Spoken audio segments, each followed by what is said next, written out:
يا أهلا وسهلا بيكم في فيديو جديد، ومعاكم محمد سامي من قناتكم لحظة حسم.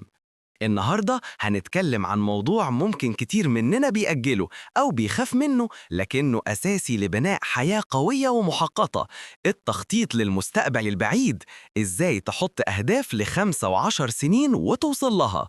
كتير بنعيش يومنا بيومه، بنركز على اللي مطلوب مننا دلوقتي أو الأسبوع ده، بنحلم بأحلام كبيرة، لكن من غير خطة واضحة الأحلام دي بتفضل مجرد أمنيات وما بتتحققش. بنلاقي نفسنا بعد سنين في نفس المكان وبنتسائل: يا ترى لو كنت خططت زمان كان ممكن أكون فين دلوقتي؟ الحقيقة إن عدم التخطيط للمستقبل البعيد مش بس بيخلينا ما نوصلش لأهدافنا الكبيرة، لا ده كمان بيخلينا نعيش في حالة من الضياع والتشتت وبنفقد إحساسنا بالاتجاه والهدف. ممكن تحس إنك بتقضي عمرك في رد فعل على الأحداث، مش في صناعة حياتك اللي بتحلم بيها. لكن الخبر الحلو إن التخطيط للمستقبل البعيد مش صعب ولا معقد زي ما ممكن تتخيل، وفي استراتيجيات عملية هتساعدك ترسم خريطتك الشخصية للنجاح وتوصل لأهدافك الكبيرة دي خطوة بخطوة. في الفيديو ده مش بس هنقنعك بأهمية التخطيط للمستقبل البعيد، لكن كمان هنفهمك المبادئ اللي بتخليه فعالة، وهنشاركك خطوات عملية وبسيطة جدا تقدر تطبقها من النهاردة عشان تبدأ في رسم مستقبلك اللي بتتمناه، وتحط أهداف ل5 و10 سنين وتبدأ رحلتك لتحقيقها. يلا بينا نكتشف فن صناعة المستقبل. ليه التخطيط للمستقبل البعيد مهم جدا لحياتك؟ المكاسب الحقيقية: بيديك وضوح واتجاه clarity and direction. لما تكون عارف إيه اللي عايز توصله بعد 5 أو 10 سنين، بتعرف إيه الخطوات اللي محتاج تاخدها النهاردة. ده بيقلل التشتت وبيخليك تركز على اللي يهم بجد. بيزود الدافع والالتزام motivation and commitment. الأهداف الكبيرة بتديك دافع قوي تشتغل وتصمد لما تواجه صعوبات. لما بتشوف الصورة الكبيرة ده بيحمسك تستمر. بيساعدك على اتخاذ قرارات أفضل better decision making. كل قرار بتاخده النهاردة، سواء كان قرار دراسة، شغل، استثمار أو حتى علاقات، تقدر تقيمه على أساس هل القرار ده هيقربني من أهدافي المستقبلية ولا هيبعدني. ده بيحسن جودة قراراتك بشكل كبير. بيقلل القلق والخوف من المجهول reduces anxiety and uncertainty. لما بيكون عندك خطة حتى لو مرنة، ده بيقلل إحساسك بالضياع والقلق تجاه المستقبل وبيديك إحساس بالسيطرة. بيساعدك تكتشف فرص جديدة identifies new opportunities. لما بتكون محدد أهدافك بتلاقي نفسك بتلاحظ فرص أو مسارات ممكن ما كنتش هتشوفها لو ما كنتش عارف إيه وجهتك.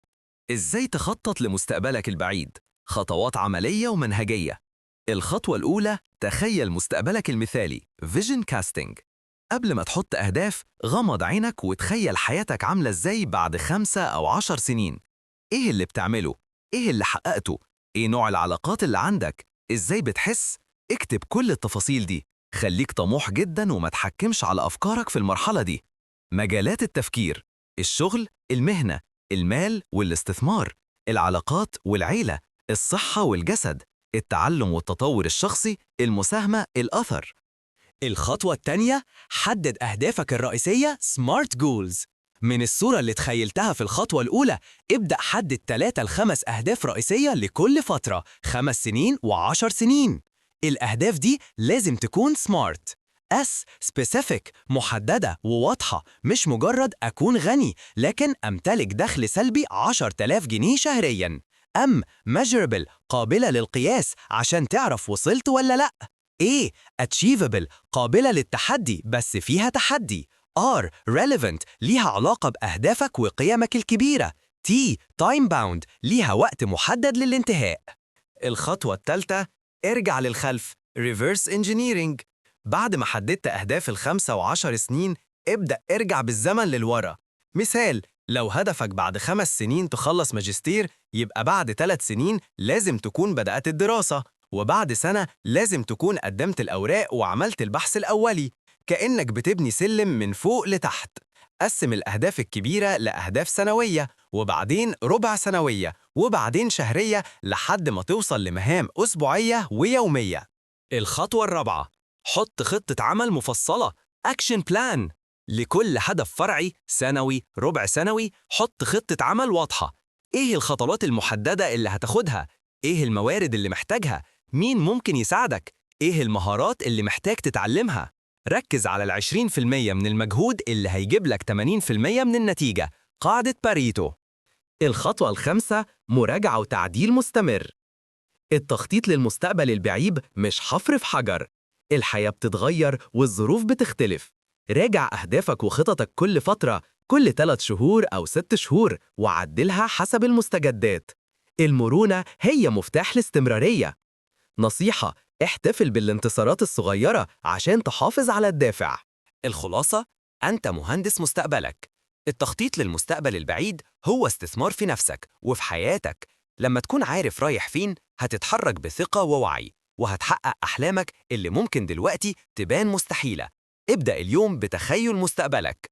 يا رب يكون الفيديو ده ألهمكم وبدأ يفتح أفكار جديدة. شاركنا في التعليقات إيه أول حاجة هتتخيلها في مستقبلك بعد 5 سنين.